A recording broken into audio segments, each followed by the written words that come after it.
Halo semuanya, selamat bergabung di channel Hendrik Sungkum, khususnya di Renungan Harian Kristen.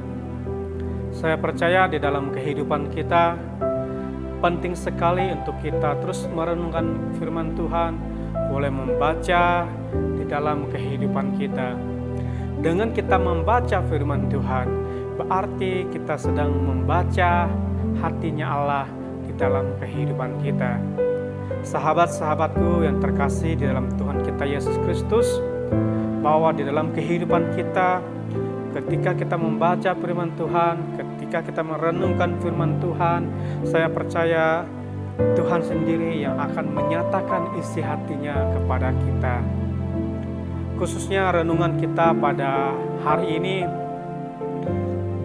di dalam Amsal pasal yang ke-6 ayat 16 sampai dengan 19. Judul kita pada hari ini 6 perkara yang dibenci Tuhan, bahkan 7 perkara yang menjadi kekejian baginya. Sahabatku yang terkasih di dalam Tuhan kita Yesus Kristus, penting sekali untuk kita boleh memahami apa saja yang dibenci Tuhan di dalam kehidupan kita, sehingga kita boleh percaya ketika kita merenungkan firman Tuhan, ketika kita sedang membaca firman Tuhan di dalam kehidupan kita, maka apapun dosa-dosa yang ada di dalam kehidupan kita, saya percaya bersama Roh Kudus secara pribadi, mungkin kita merasa tidak sanggup untuk melepaskan dosa tersebut. Mungkin secara kedagingan kita, untuk kita menanggalkan dosa itu tidak mudah. Tetapi kalau kita sering membaca firman Tuhan, sering merenungkan firman Tuhan di dalam kehidupan kita, maka kita punya keyakinan bahwa ada kekuatan Roh Kudus di dalam hati kita, sehingga kita boleh menanggalkan setiap dosa-dosa yang menjadi kekejian bagi Tuhan. Sahabatku yang terkasih di dalam Tuhan kita Yesus Kristus, kita lihat di dalam Amsal pasal yang ke-6 ayat yang ke-16, 17, 18, dan 19. Demikianlah firman Tuhan. 6 perkara ini yang dibenci Tuhan, bahkan 7 perkara yang menjadi kekejian bagi hatinya. Mata sombong, lidah dusta, tangan yang menumpahkan darah orang yang tidak bersalah, hati yang membuat rencana-rencana yang jahat, kaki yang segera lari menuju kejahatan, seorang saksi dusta yang menyembur-nyemburkan kebohongan, dan yang menimbulkan pertengkaran saudara. Demikianlah pembacaan firman Tuhan kita pada hari ini. 6 perkara yang dibenci Tuhan, bahkan 7 perkara yang menjadi kekejian bagi Tuhan. Ini merupakan renungan kita pada hari ini. Yang pertama, mata sombong. Sahabat-sahabatku, hati-hatilah menggunakan mata kita. Hati-hatilah dengan mata kita. Jika mata kita gelap, maka gelaplah seluruh tubuh kita. Jika mata kita tergiur dengan hal-hal yang bersifat sementara di dalam kehidupan kita, maka mudah sekali untuk kita menjadi orang yang sombong. Hal yang pertama yang dibenci Tuhan di dalam kehidupan kita adalah mata yang sombong. Hati-hatilah menggunakan mata kita, ya. Mata kita adalah pelita tubuh kita. Mata kita merupakan peneranganlah di dalam kehidupan kita. Jika kita membiasakan mata kita melihat hal-hal yang tidak seharusnya kita lihat, ketika mata kita biasakan tertuju dengan perkataan-perkataan yang negatif, maka secara tidak sadar kita sedang membuat mata kita tidak melihat kebaikan Tuhan di dalam kehidupan kita. Hal ini merupakan hal yang sangat dibenci Tuhan. Ini merupakan hal yang pertama. Hal yang kedua, lidah dusta. Sahabatku, hati-hatilah menggunakan lidah Ada pepatah mengatakan, memang lidah tak bertulang. Adapun lirik lagu mengatakan, memang lidah tak bertulang. Hati-hati menggunakan lidah kita, ya, karena memang lidah merupakan anggota di dalam tubuh kita, ya. Ketika kita tidak bisa mampu mengekang lidah kita, maka perkataan-perkataan kasar, perkataan-perkataan sumpah serapah, perkataan-perkataan negatif akan keluar dari mulut kita. Oleh karena itu penting untuk kita bisa menguasai lidah kita, untuk bisa mengekang lidah kita, sehingga ketika kita berkata-kata, kita mampu mengeremnya di dalam kehidupan kita. Bahkan Yakobus menggambarkan lidah kita seperti api, ya.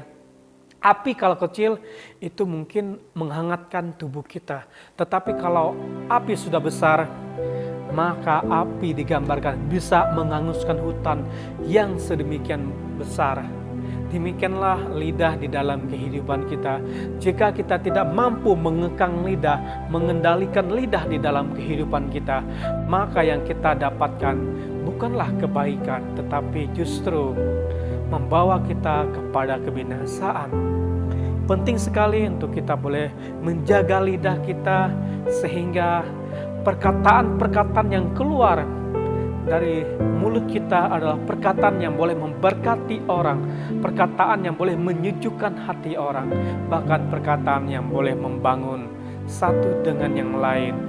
Mulai kita perkatakan yang positif, karena firman Tuhan juga mengingatkan penting sekali itu kita memperkatakan firman Tuhan di dalam kehidupan kita. Jika sahabatku berkata, saya tidak bisa, saya orang pemalu, saya orang yang tidak cakap berbicara, terjadi hal yang demikian di dalam kehidupan kita. Oleh karena itu penting sekali untuk kita justru berkata, bersama Tuhan Yesus saya bisa, bersama Roh Kudus saya mampu melakukan perkara-perkara yang ajaib di dalam kehidupan kita. Itu hal yang kedua. Hal yang ketiga yang kita perlu perhatikan di dalam kehidupan kita, tangan yang menumpahkan darah yang tidak bersalah. Sahabat-sahabatku yang terkasih di dalam kehidupan kita, mungkin ini jarang sekali kita lakukan dalam kehidupan kita, yaitu menumpahkan darah orang yang tidak bersalah kepada kita, dengan lain mungkin membunuh orang lain. Mungkin jarang sekali kita melakukan di dalam kehidupan kita. Tetapi kalau kita mungkin kasar kepada orang lain, kita yang punya mungkin badan yang lebih kuat, umur kita mungkin lebih tua dari orang lain, kita mungkin punya sesuatu yang bisa membuat orang lain itu kecewa, orang lain sakit hati. Juga penting untuk kita pahami, jangan kita menggunakan apa yang kita miliki untuk bisa menyakiti orang lain di dalam kehidupan kita. Ini merupakan perkara yang dibenci Tuhan di dalam kehidupan kita. Sahabat-sahabatku yang terkasih di dalam Tuhan kita Yesus Kristus, ini merupakan hal yang tiga yang dibenci Tuhan. Dan kita lihat hal yang keempat yang dibenci Tuhan di dalam kehidupan kita, yaitu hati yang merencana yang jahat. Sahabatku, hati-hatimu dengan hati kita, ya. Karena di dalam hati kita bisa menimbang sesuatu, bahkan di dalam hati kita, ya, kita boleh merencanakan sesuatu yang jahat terhadap orang lain. Ini hal yang dibenci Tuhan. Justru sebaiknya di dalam hati kita belajar untuk mengaturnya. Supaya apa? Supaya hal-hal yang kita rencanakan adalah hal yang baik, bukan hal-hal yang jahat. Sahabatku, hati-hati di dalam kehidupan kita dengan hati kita, ya. Maka dari hati kita bisa timbul tipu muslihat, ya. Dari hati kita bisa timbul rencana-rencana yang jahat, sehingga ketika kita sudah merencanakan hal yang jahat, maka kita akan melakukannya di dalam kehidupan kita. Ini perkara yang keempat yang dibenci Tuhan di dalam kehidupan kita. Yang kelima, kaki yang segera lari menuju kejahatan. Sahabat-sahabatku, hati-hati dengan kaki kita, ya. Ketika sudah kita merencanakan dalam hati kita, nanti kita akan segera untuk melakukannya di dalam kehidupan kita. Hati-hati menggunakan kaki kita, jangan kaki kita cepat-cepat melangkah, terkhususnya melakukan hal yang bisa menyakiti hati Tuhan di dalam kehidupan kita. Kaki kita alangkah baik kita gunakan untuk memuliakan Tuhan di dalam kehidupan kita. Kalau kita orang yang punya kemampuan, misalkan bermain bola, misalkan bermain takraw, misalkan kita menggunakan untuk maraton, alangkah baiknya kaki kita yang kuat ini boleh kita gunakan untuk hal-hal yang baik, hal-hal yang bisa berfungsi di dalam kehidupan kita. Dan saya percaya ketika kita mau menggunakan kaki kita untuk hal-hal yang positif, hal-hal yang membangun di dalam kehidupan kita, maka kaki kita tidak akan segera melangkah kepada hal-hal yang jahat, tetapi hati kita boleh melangkah, melakukan hal-hal yang boleh membangun semangat baru di dalam kehidupan kita. Yang keenam, hal yang dibenci Tuhan di dalam kehidupan manusia adalah saksi dusta yang menyemburkan kebohongan. Artinya kita mengucapkan saksi dusta tentang sesama kita. Sahabat-sahabatku, ketika kita mengucapkan saksi dusta, apalagi memberitakan kebohongan, memberitakan sesuatu yang memang tidak terjadi, sahabat-sahabatku, itu merupakan hal yang dibenci Tuhan di dalam kehidupan kita. Mungkin kita gosip yaitu hal yang kita beritakan yang kebenarannya belum kita tahu. Sahabat-sahabatku, ketika kita tahu suatu peristiwa, mungkin kita mendengar kabar yang kita pribadi mungkin ragu, alangkah baiknya kita untuk menanyakan kepada sumbernya. Supaya apa? Supaya berita yang kita sampaikan bukan merupakan berita bohong, berita hoak, ya. Karena kalau kita sudah menyampaikan berita hoak, ya, di depan publik, mungkin kita minta maaf, tapi yakinlah orang yang kita beritakan, orang yang menerima berita tersebut, mungkin dia sudah terlanjur sakit hati. Penting sekali untuk kita tidak boleh mengucapkan saksi dusta, apalagi terhadap sesama kita. Dan hal yang ketujuh, hal yang menjadi kekejian bagi hatinya Tuhan adalah orang yang suka menimbulkan pertengkaran di dalam saudara. Sahabat-sahabat, apapun hal-hal yang bisa membuat kita bertengkar dengan saudara kita, khususnya di dalam keluarga kita, alangkah baiknya untuk kita segera untuk meninggalkannya. Karena ini merupakan hal yang keji di hatinya Tuhan.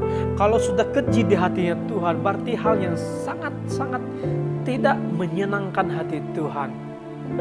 Apapun itu yang bisa membuat kita bertengkar dengan saudara kita, dengan teman-teman kita, alangkah baik untuk kita meninggalkannya.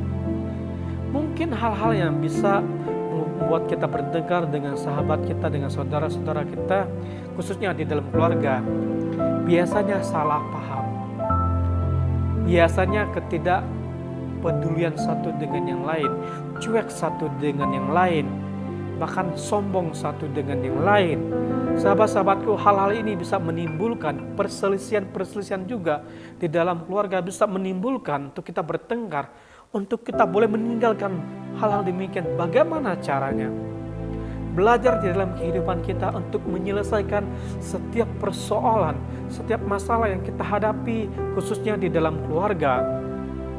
Dan saya percaya tidak gampang, tetapi ini wajib untuk kita segera untuk selesaikan.